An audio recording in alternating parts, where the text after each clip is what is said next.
tempo real com a pessoa. Então a internet é uma parada muito doida, porque a internet ela vai ter a função de comunicação, a gente pode nos comunicar, a internet ela armazena o conhecimento, ou seja, você tem quase todo o conhecimento da história do homem, tudo que o homem sabe, no seu celular no meio da rua. É a biblioteca de Alexandria, é a árvore do conhecimento dos hebreus, é a caixa de Pandora da mitologia grega, galera. Você tanto aprende a fazer a bomba quanto desmanchar a bomba. Tá entendendo? E aí, o mais importante para o seu Enem, para você entender para uma redação, ou para a geopolítica, ou para o mundo de hoje, para a sua vida, é que nesse momento, nas comunicações, a internet, ela não só leva a comunicação, como armazena conhecimento, como ela criou um terceiro mundo para a gente viver, um mundo virtual. Olha lá, isso mesmo, um mundo virtual. Compreenderam? Porque você hoje, você é um personagem de um jogo. Você é alguém na rede social, tá entendendo? Que você não pode deixar de aparecer. Tem amigos que você tem amigos só na rede social, você nem conhece o cara. Então a gente vive um mundo material, desde a pré-história, nasce um mundo espiritual. Lá na antiguidade, até hoje, a gente tem as religiões, tem os compromissos espirituais e a fé, que faz parte do nosso objeto de estudo, o homem, que é a ciência, história e estudo do homem, nós já falei sobre isso. A história é uma ciência que estuda o homem no tempo. E o mundo virtual, ela gerou a gente existir em dois mundos. Beleza? Gostou? Dá seu like aí, vai lá, isso aí. Pra gente fechar aqui, eu posso tratar para vocês que a quarta revolução industrial, e aí vamos aproveitando essa reciclagem da Revolução Industrial. Bacana, né? Reciclagem de quadro. Nós temos aqui a quarta Revolução Industrial, sendo a revolução da nanotecnologia aí, ó. Da nanotecnologia.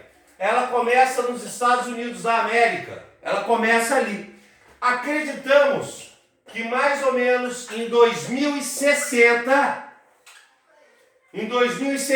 nós entraremos por completo no processo da quarta revolução industrial, que é a revolução da nanotecnologia. Né? Não me prendendo muito a ela aqui, mas a nanotecnologia é a tecnologia das coisas pequenas, das coisas nano, tá, professor? E aí, isso é o quê? Exemplo, é criado nanos robôs com nanochips que você não enxerga, tá entendendo? E jogado na corrente sanguínea para destruir uma determinada bactéria ou vírus. E depois esse robô é expelido. Essa é a ideia. Você tem a tinta de um automóvel, onde nessa tinta tem nanorobôs programados em sempre agregar moléculas da tinta. Então você pinta um capô do carro, se você arranhou o capô do carro, elas vão lá, essas moléculas daqui a pouco se juntam. Essa seria a nanotecnologia. Beleza? Para a quarta revolução industrial que a gente caminha.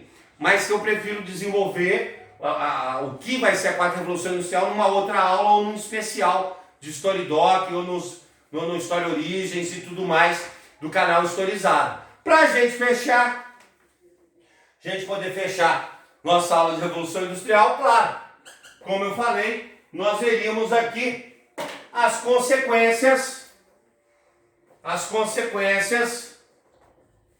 da primeira e segunda revoluções aí.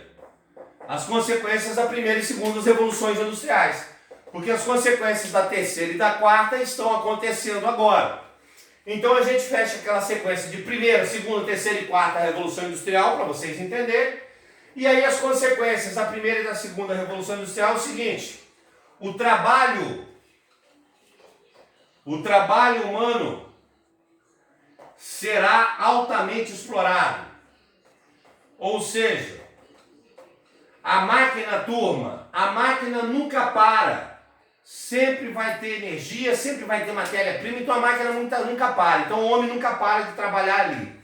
No início da Revolução Industrial, né, ninguém queria nem saber.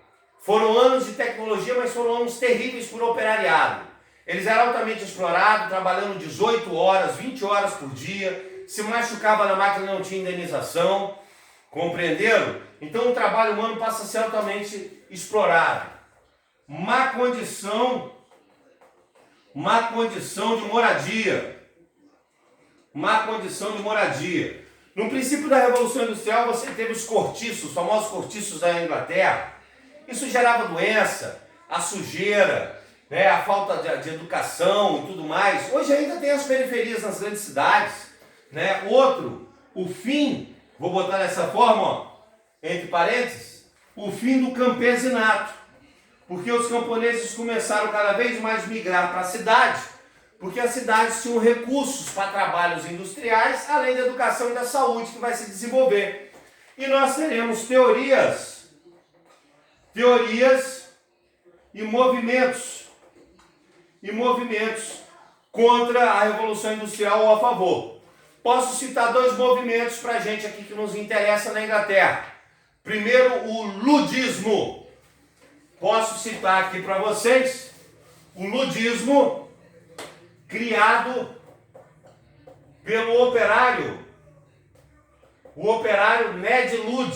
Por isso o ludismo, que pregava a quebra das máquinas aí, ó. Quebrava a quebra das máquinas. Galera, para Ludd, a culpa do desemprego era da máquina, que chegava a máquina ali e gerava aquele desemprego. Mas ele estava enganado. Vou provar logo a vocês. Presta atenção na informática hoje. Quantos empregos a informática gera? Imagina se você tirasse a informática agora da nossa vida. Quanta gente ia ficar desempregada? Então o Ludd estava errado. Ludd, ele vai causar protestos, vão invadir indústrias, botar fogo, matar burguês. Virou um caso de polícia o movimento ludita. Tá ok? O ludismo, que pregava a quebra das máquinas. Mas quando o seu Enem pergunta, Ludd estava certo ou estava errado? Você vai responder, Ludd estava errado. Porque na verdade a máquina gera mais emprego do que desemprega. Só que precisa de mão de obra qualificada. Outro movimento importante lá na época foi o cartismo. O que seria o cartismo? Foram cartas escritas pelos operários britânicos para o parlamento inglês, pedindo melhores condições de vida, melhores condições de salário. E aí, de certa forma, o ludismo não deu certo, mas o cartismo vai dar certo. A rainha Vitória, tanto que é conhecida como era vitoriana na Inglaterra, o parlamento começa a ver que existe uma massa operária, uma massa que mora nas cidades e que são consumidores de produtos industrializados.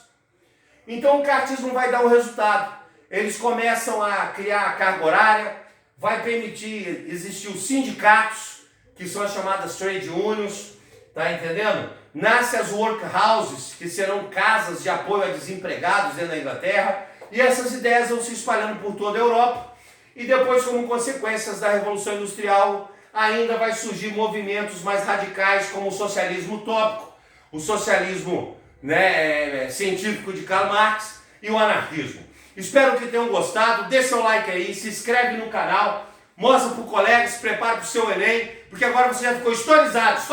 Um abraço!